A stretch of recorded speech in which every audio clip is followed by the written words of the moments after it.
Hey everybody, in today's video we will be talking about the movie Midway. I guess it's sort of a spoiler review? I don't know. I mean, this is a history event, so it's kind of hard to be like, oh, no spoilers for this. So this will be a review. I guess if you don't want to know anything, just know this movie's really good and you should go see it. And potential spoilers ahead, I guess. Let's get going. The movie Midway. It's about the Battle of Midway and the lead up to it. The Battle of Midway in history was the turning point in World War II in the Pacific.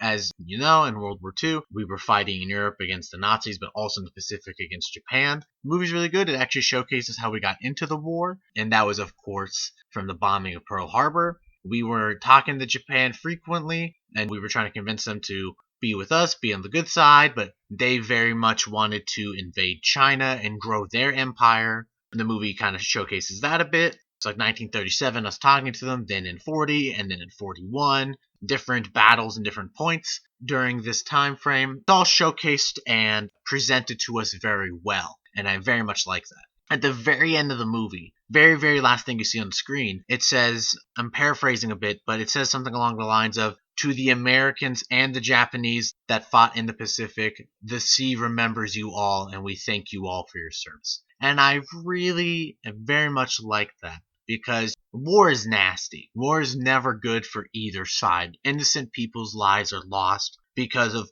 a couple people up top that want one thing over the other. But these men and women who are on the line fighting, they're fighting for their people and for their country, but you turn it to the other side and they're doing the exact same thing.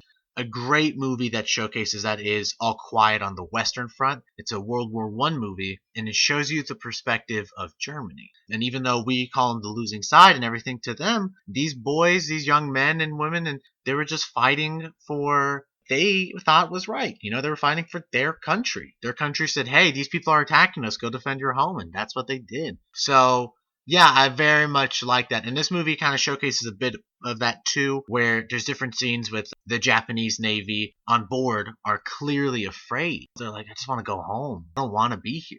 Especially when you know it's a losing war, right? You know you're losing, but you have to continue fighting because it's about your honor and it's about what you stand for. And there's a great scene where one of the high Japanese admirals, he tells all the young men to get off the ship. He's like, I'll go down with the ship, don't worry. Some of them were like, well, I want to stay with you. And he's like, you're young, you have a life to go live. Go live that life. Go home. It's a very good movie. It's just incredible. War movies are very good because we talk about war kind of like it's secondhand nature. Have war in TV shows and video games and whatever, but movies like this, movies like Midway, All Quiet on the Western Front, some of these movies that kind of show the brutality of war instead of the beautification of it, I think are very important, and they showcase the true dirty side of it. It's incredibly well done. Every actor in the movie does a great job. The visuals are stunning. I always love to see old planes, old fighting planes, old Navy ships, because the technology then versus now is widely different. Very cool to see the historical accuracy of some of those things.